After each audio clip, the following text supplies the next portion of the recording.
So yan guys, update tayo sa ating pinagawang bahay. Talagang ang tagal na natin hindi nakapag-update.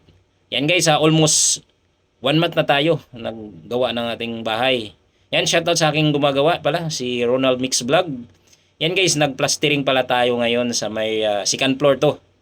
Bali, 2 kwarto to, plastering. Yan, shoutout din sa kanyang kapatid na si Boss Roy. Ito pala yung pintor natin guys.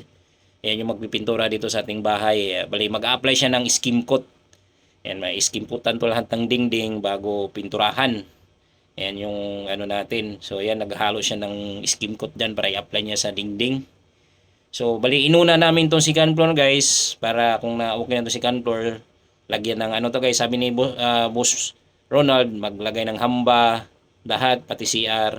Pagkatapos malagyan ng pintuan, yan, sa ground na naman kami mag-plastering.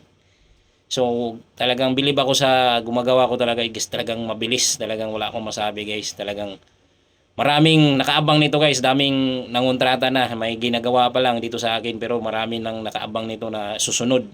Kasi talagang makita mo talaga sa gawa pa lang, guys. Sa galawan pa lang talagang wala kang masabi. Kaya kung gusto nyo magpagawa ng bahay, yan, PM nyo lang to si Ronald Mix Vlog.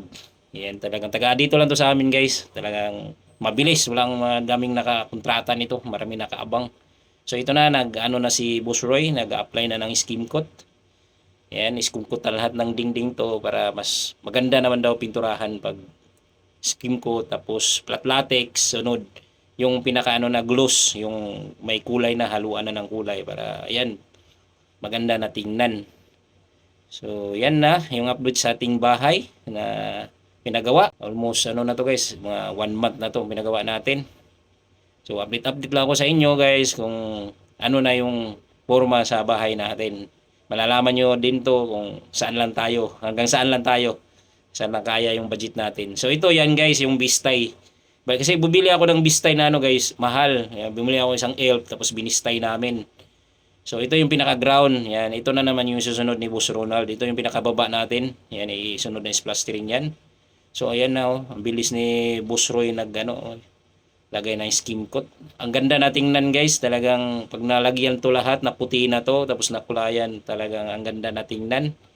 So guys, hindi ko na patagalin tong video na to. Bali, nag-update lang ako sa inyo kung ano na yung forma ng bahay natin na pinagawa kasi matagal-tagal na hindi din ako nakapag-update simula nung nag-slab kami sa fourth floor nang nagbuhos kami.